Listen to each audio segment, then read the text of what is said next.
Unsafe moving and positioning practices. Training aims for participants to have a general understanding of unsafe moving and positioning practices.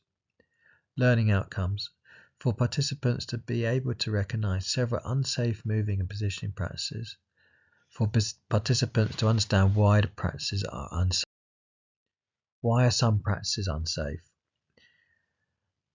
There's potential injury to service users, such as fractures. So the image on the left is showing a fractured humerus. So that's the upper arm bone. So that is one consequence of such unsafe procedures as the drag lift. There's also the risk of dislocations to the service user's body. So especially the shoulder joint, which is depicted on the right. Again, this is mostly from the drag lift. There's also the risk of skin tears, nerve damage, or the development of pressure sores. So the techniques are unsafe because of the potential risk to service users. The service user could also experience pain, discomfort, or loss of dignity during the performance of the practice. There's also the potential risk to the staff members in that they can become injured, and it's usually going to happen over time. So staff members repeatedly performing the unsafe technique over many weeks or months, and then accumulating damage and leading to injury. And then damage to the organisation. So if a service user becomes injured, then that's going to affect our reputation. It could make us liable to prosecution. We could also be sued by a service user or their family if they're injured. There's also the potential risk of injury to staff members who would then go off long-term sickness, and they may also have to leave the employment. So we've lost staff, and again they may take civil action against the organisation. So the unsafe practices. So the first one to talk about is a drag lift, and it's highlighted in red because it's so serious.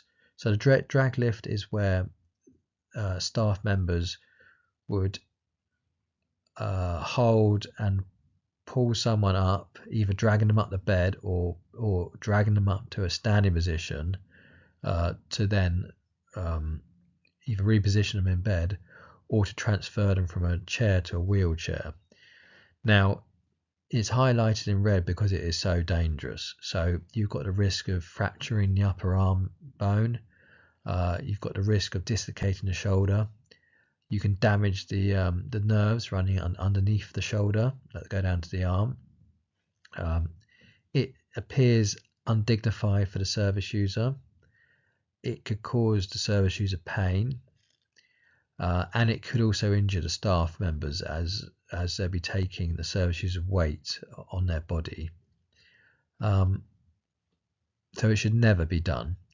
The cradle or orthodox lift. This is where the staff members will hold either side of the service user's body. So with their one arm under the legs or the knees, and the other arms like around the person's upper body, and they'll lift them from wheelchair to chair or bed to chair, etc.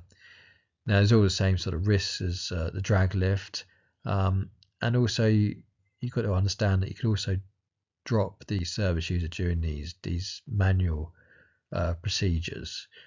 The next one is the top and tail lift.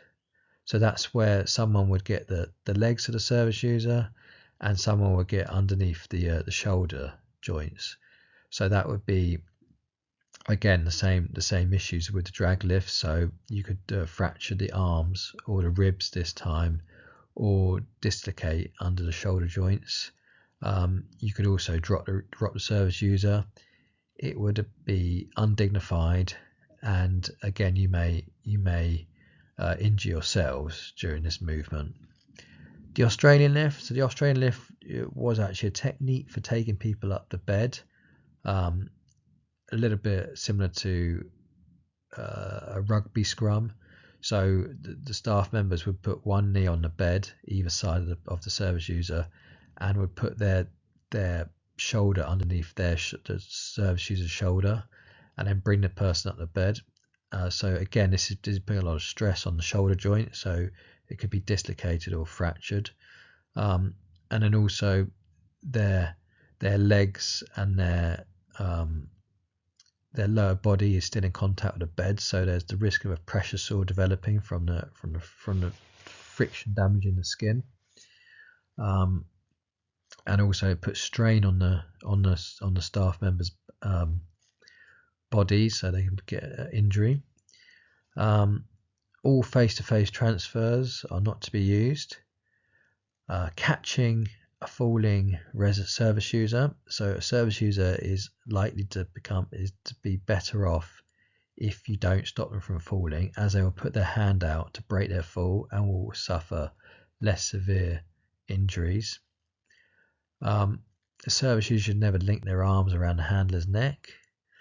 There should be no lifting from the floor without equipment, unless it's a life-threatening emergency where the service user has to immediately be moved for safety, such as a fire evacuation. But otherwise, the service user is only going to get themselves off the floor, or the staff are going to use a sling hoist. So any technique requiring the handler to support the majority or all of a person's weight should not be used.